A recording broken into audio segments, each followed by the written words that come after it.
breakfast time here with the Vegas babies. They enjoy their morning romaine. They've been eating more since it's now the end of September, almost October, to just gain a nice base for their hibernation or brumation where they won't be eating for about 5 months. Of course, they eat everything in the backyard still. Seedless grapevines they like there, the roses. We have more roses over here, the crawling roses, so they're roses that they can reach. The mallow, part of their diet, and also part of their diet is the hibiscus leaves over there, as well as the hibiscus. Merida is so cute. What are you doing there, Merida? Merida is climbing over her brothers and sisters to go get some food. And they are just funny. They are having their lettuce this morning. Their iceberg lettuce you never give tortoises, but they enjoy the romaine and they can get a lot of water out of the romaine. And they like the leafy greens. There's some nourishment in that. But it's important to have them hydrate before hibernation. So they are having some breakfast. The last few days, couple weeks actually, been giving them a couple heads of lettuce. And actually bring Littlefoot in from his little habitat area on the side. I bring him over to let him eat with the others, and that's been working out well. The reason that we keep him separate though is because he is head bobbing and fighting, and the way tortoises fight is they head bang each other. And they ram each other and try to flip each other. So they don't really bite each other. They might nip a little at each other's shells. She's 3, he's 5. And then these triplets right here, they are all 4 years old. And everybody had a birthday in August, because that's typically when the eggs hatch. I'm gonna give Charlie some romaine as well, although he has a full kitchen over here as well. He enjoys these roses.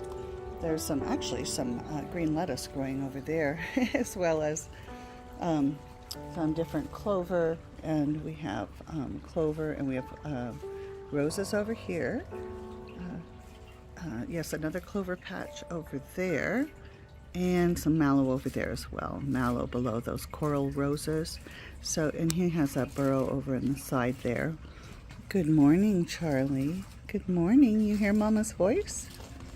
Yes, you do. All right, so these guys are getting ready to go into their hibernation, brumation, their long sleep for the winter, which will run about end of October, early November until March. So it's about 5 months. For Charlie, he likes to sleep a good 6 months. I don't know why, but that's just what he always does. So he'll sleep in about an extra month. The other ones are younger, perhaps that's the reason. But I think I'll go get Charlie some romaine now. We can take a little bit of a closer look to Charlie. He is absolutely adorable. Again, Charlie is our senior. Here he is about, I don't know, we know he's somewhere between 75 and 85.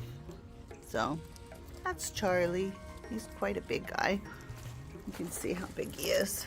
And there's plenty of videos here on Charlie. But that's Charlie.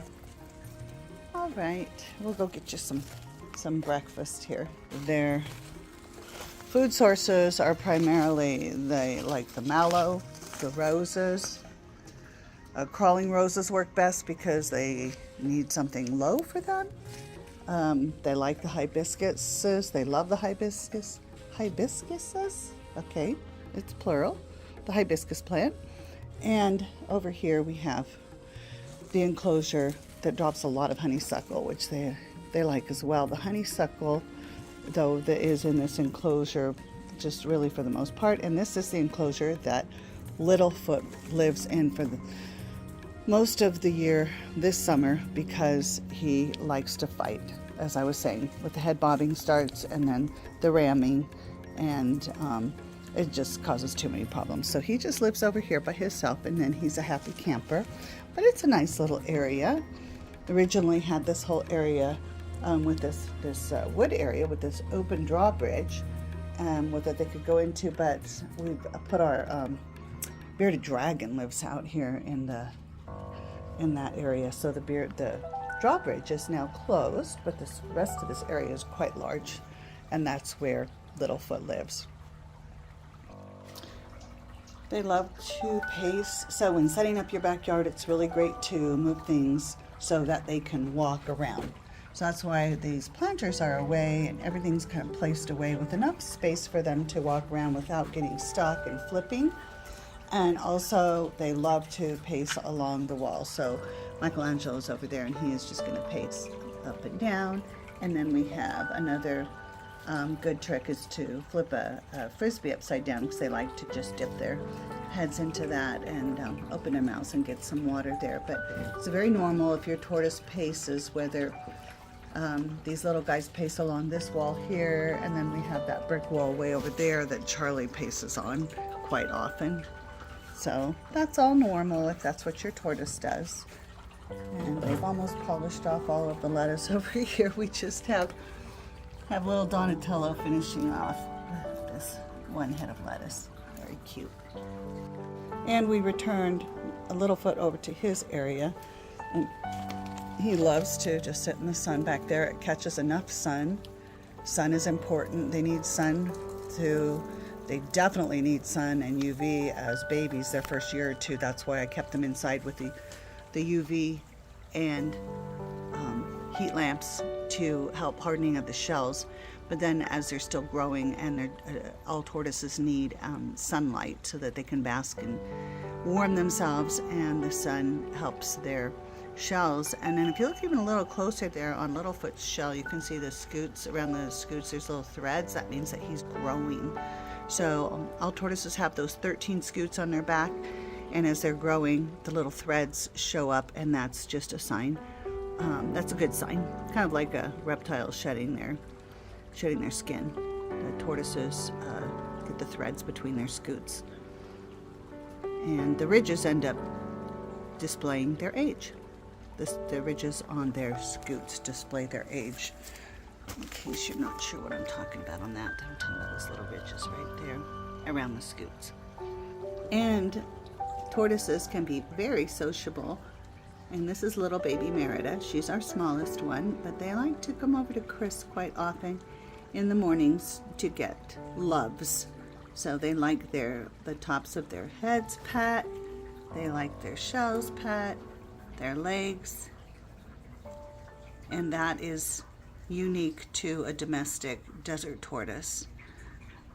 The ones in the wild are, of course, just not familiar with people. But they like to come over here and get some attention. And here comes Princess for some loves. Well, and she's turning up. Oh, can't quite reach. You gotta go to the hand if you want to get pet. Okay, she's gonna go. She's going.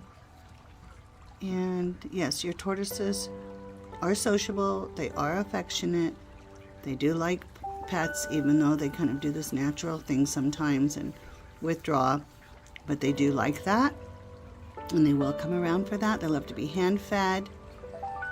They can't hear because they don't have ears, but they do hear through vibrations. And here comes Princess over to get some loves from Mom. You got a little lettuce on your nose, babe. Yeah. Little chubby legs.